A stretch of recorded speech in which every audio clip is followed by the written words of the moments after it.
Welcome to Ask Sean, where I explore all sorts of questions about life, relationships, and being human. I'm Sean Slevin, a licensed professional counselor and a licensed marriage and family therapist. And if you have a question for me, you can submit that anonymously at asksean.org. So in this video, I thought I would talk a little bit about why I do not have a formal wait list. And I thought this might be a little bit useful for, because I get, of course, a lot of client inquiries and folks will say, hey, can you put me on your wait list? And so I thought maybe it might be useful to be able to point them to kind of some of the reasons why I don't do that. And then I think also there's can be some useful comments, maybe, we'll see, for my fellow colleagues, for fellow mental health workers in terms of the considerations of when do I think it is good to do a formal kind of official wait list, and when not to, and sort of kind of weighing those decisions if you're a fellow mental health worker. So, but in terms of thinking first about just for potential clients, and kind of why I don't have kind of that typical formal wait list. The big reason, I think maybe the only reason, in terms of thinking about client well-being and potential clients, is I think it's really easy for, and maybe this is my perception, so I could be totally wrong on this, but and I mean, because as we get into some of the other things, considerations in terms of thinking about as a clinician, by talking to fellow clinicians, there might be a bias, right? I might be coming up with reasons to justify how I want to do things, so that's always a risk, right? But I think there's something to what I'm going to say here. To me, it seems like, with something like, okay, got myself on a wait list someplace, there can be a real temptation to stop looking. And that's really concerning to me, right? Like, because it takes a lot. There's psychologically, if you've ever like reached out to a counselor, for most of us, and this has been the case for me, and I've had several counselors, and each time, I had to get to a certain point psychologically and get over a hump of like, okay, I'm actually going to make the call. I'm actually going to reach out. And inevitably, and people are always telling me this, and I, would have felt the same myself, as like, I wish I had started this sooner, right? But we don't do it until there's enough buildup, to like actually take action. And so my concern is if I had a formal wait list and like, okay, yeah, I've put you on the wait list, I'll let you know when something's open, and I'm doing that for everybody, is that's going to like dampen that energy, right? Like, okay, you're done. Your job is now just to wait. It's like, no, you should capitalize on this momentum. Like, if you are looking for a counselor, and this is what I tell folks, because I'm often full. So every once in a while I can work in somebody new, but yeah, I'm typically quite full.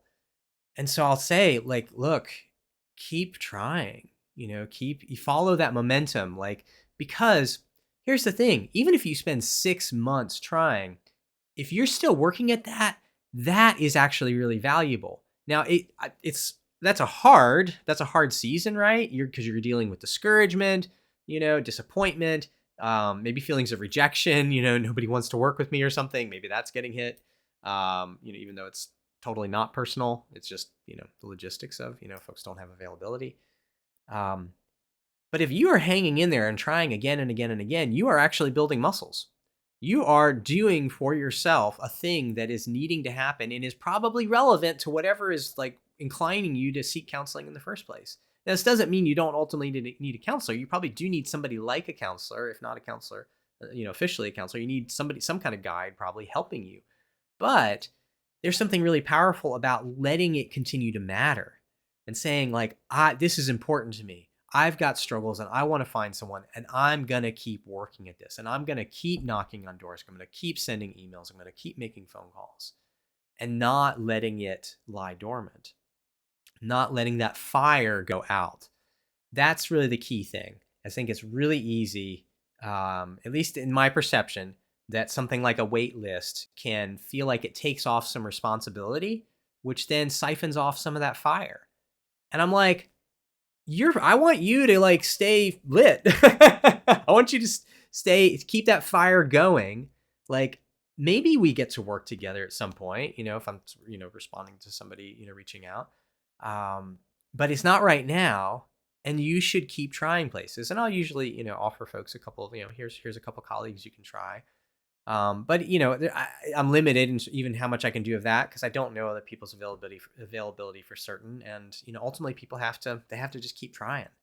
And I have a guide on my website, which is this is linked to in I think most of my video descriptions, a guide on choosing a counselor and that process. And so that's helpful, right?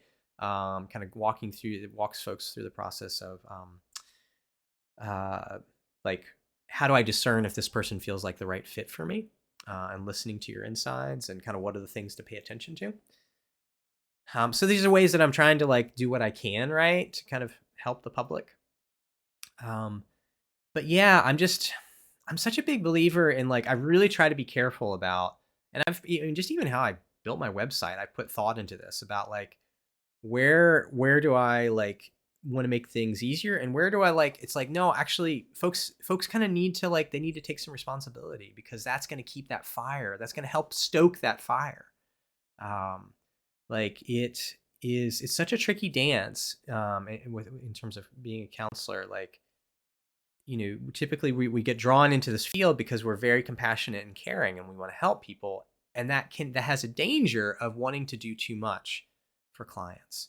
And so like a really important guideline for myself is like is not doing anything for folks that they really ought to and need to learn how to be doing for themselves. Now I help them learn how to, right? Like that's part of my role in various things. Like you don't know how to do this at all yet, so I'm going to help you build the muscles and build the capacity and the wisdom and the instincts, right? But the goal is for me to get out of the way, right? Not get in the way of anything. And so yeah, so I just I don't know. I have concern that especially maybe with something like counseling that I don't want to give a false sense of like, okay, your work is done. I'll just call you when there's an opening because it's like, well, I don't know when there's going to be an opening. Might be one next week. It might be 3, 4, 6, 8 months from now. I don't know. It depends on a lot of variables of like, our schedules and all sorts of things, right? So it's like you should keep looking. That if you are somebody who has reached out to me and I've pointed you to this video, like my heart for you is keep looking, keep trying. Even if you feel like you've tried everyone, honestly, keep asking. Not in a mean way, but just keep checking in. Like set yourself a reminder of like, okay, once a week, every week, I'm reaching out to, to a counselor, or maybe it's twice a week and you reach out to a different one each time. Right. And just like make a list and just keep cycling through and then periodically like add to the list. Oh, here, there's another new counselor in town. Let me reach them, man. Reach out to them. Maybe they've got some availability if they're new. But that tenacity, cultivating that tenacity, keeping that fire alive, like that will be so freaking powerful when you finally do get a counselor because you will have built so much momentum and so much drive and longing and like kind of like let's say like a holy dissatisfaction with like I really want to change some stuff in my life. That's how important this is to me. Like that I mean, that therapeutically speaking, that's freaking gold. Like that, you can't put a price on that. So being on a wait list doesn't automatically mean that is going to be diminished. But my concern would be that there's a risk of that. Because though I don't know every individual, right? Like as a culture, we tend towards a bit of laziness. I mean, we're a culture that's built around convenience. I mean, like one of our biggest companies, its big thing is, same day or next day shipping, right? I'm talking about Amazon. So we're not real keen on having to like work hard for things or having to wait. I'm not saying we don't work hard in other ways, but I'm just saying this is the cultural waters we've all been born in. And so I want to encourage you to swim upstream and keep trying, keep searching for a counselor, keep trying to find find people that can walk alongside you, that can be present to things that you're struggling to be present to. So yeah, so that's kind of my thoughts for yeah, potential clients. And then a couple of thoughts, a couple of considerations for my fellow clinicians, fellow mental health workers. Um, there are, I think, some contexts in which wait lists can make sense.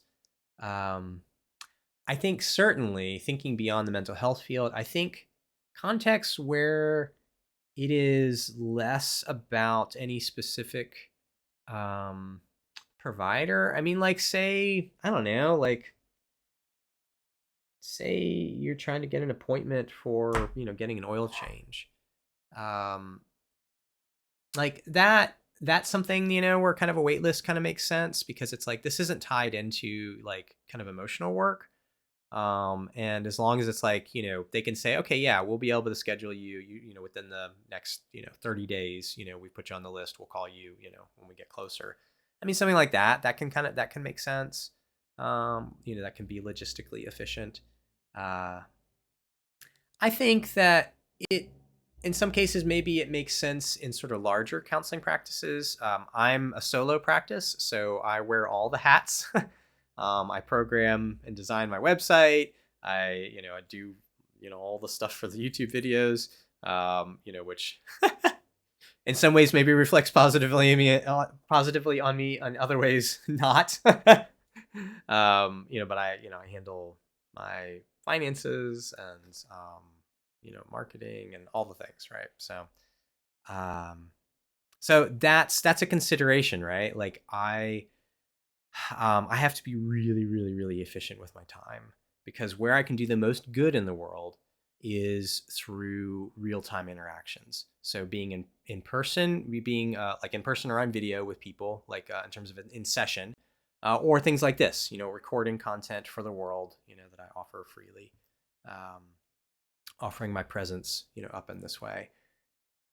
So there definitely is an element of like maintaining, like I'm really choosy about what are the administrative things that I'm going to give time to and what can I opt out of, and feel like I'm not violating my values and I'm like, following laws and all that kind of thing. So yeah, so in a solo practice, that's where I'm less inclined to feel like a wait list makes sense.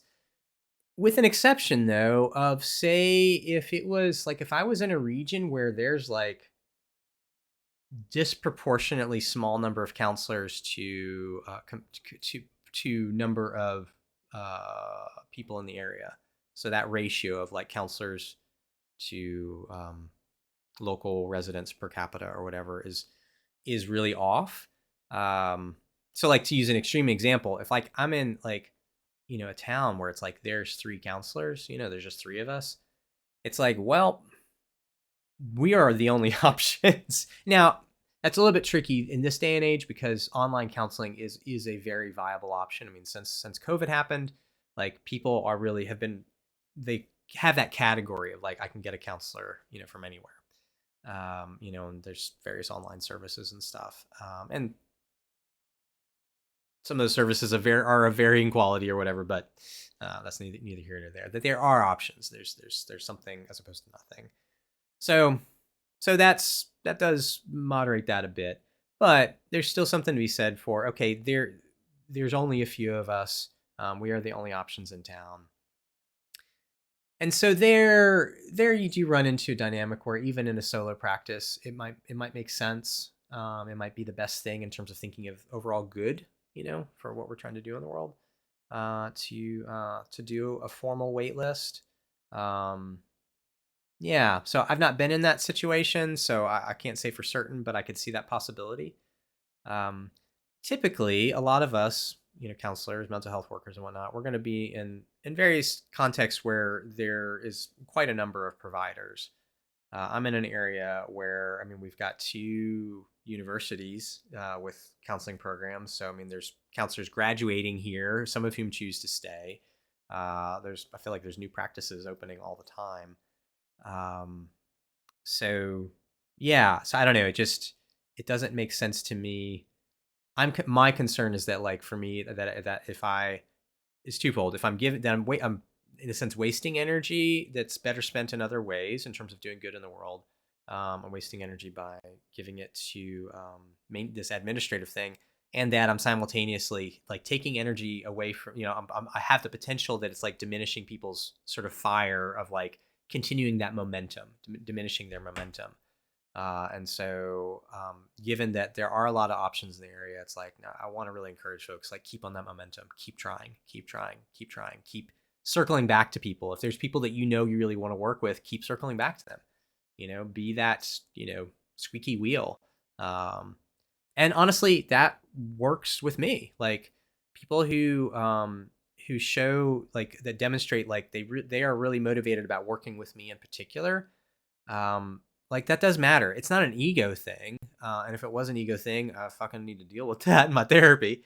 But it's a fit thing, right? Like it's like, okay, if you've put in the time to try to ascertain like, whether you think I might be a good fit, and you're that drawn to working with me that you're going to keep asking, then okay, that's that I give weight to that because I want you to have a good fit. Now that still doesn't, I can't magically make space in my schedule if there's not space, right? So there's still that variable, but yeah, so it's like that, that dynamic works. If you just like, randomly dialed my number from the phone book, it's like, well, I'm happy to see you if I can, but I'm gonna choose to give priority to people who have done the work, or taking the responsibility of already evaluating that, that they think I could be right for them, that I could be useful for them. And again, this is not an ego thing. It's about, I want to do as much good in the world as I can. And I'm going to be able to do that more effectively. The more that I'm working with people for whom it's like, they feel like, yes, this fella is the right fit for me. And, I've had, plenty of folks who were just, kind of random, I guess, cold calls or whatever, kind of, over the years, and who we've done great work together. So it's like, I'm not against that. But I just always think that the more that you invest on the front end in choosing your therapist, like the more you're going to get out of it, the more that you are mobilizing your system to say, I'm important to me. My well-being is important to me. This issue or struggles, these things are important to me. I'm putting some effort into this. I'm putting some energy into this. I think that's kind of the thing, right? Now that looks different for everybody, right? Like depending on what's going on in your life, the fact that you managed to like make the call at all, or send the email at all, might be like a significant investment. So we need to be careful. We don't like judge. Yeah, it's hard to judge these things, externally, right? Like, there's sometimes people have been, yeah, kind of telling in terms of like, yeah, they disclose on the front end that it doesn't seem to be a very high priority for them, which is okay. You can be there, right? But it's like, well, I want to give my energy to someone who's like, no, I'm really motivated and I really need this. And if you're just kind of like, yeah, maybe, it's like, well, I want you to get help, but like, there's a little bit of a triage dynamic, right? In terms of my trying to be responsible with my time. If I've got like plenty of space, I'm like, yeah, come on in, we'll see what emerges and I'll help you however I can. But if you're kind of like, sort of on the fence or whatever, it's like, well, you can also take some more time to kind of see if this is worthwhile to you. And that's fine too. And, somebody who's like, emailed me 3 times, over the past few months, saying, hey, space now, any space now? Like, okay, well, I know they're putting in the effort. They're really motivated. Like, I want to help, meet that and like, and help that momentum, like turn into, some healing for them.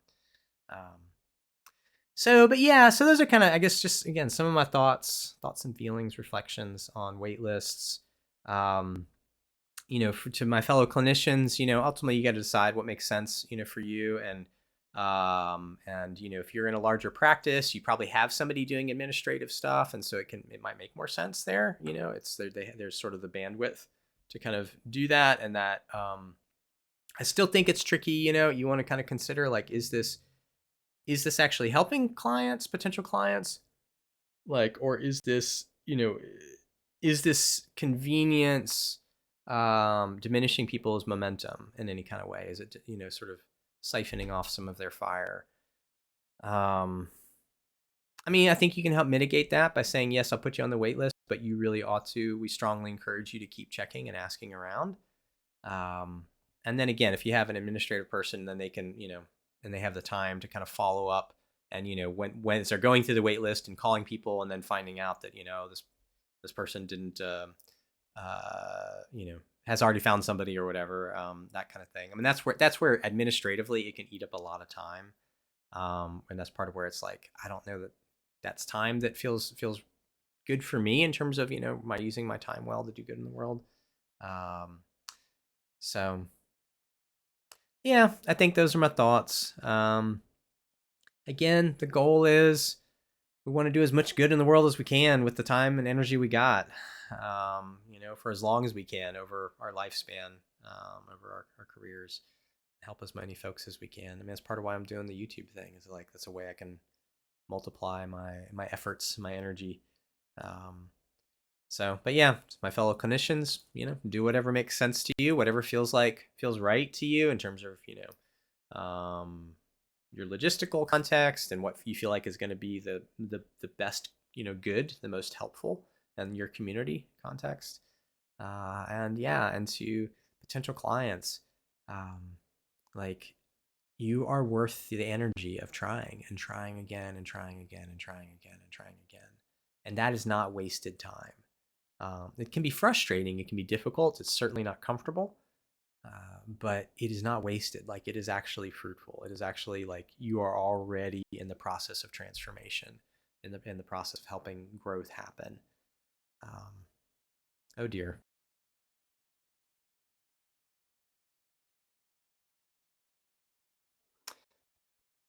Well,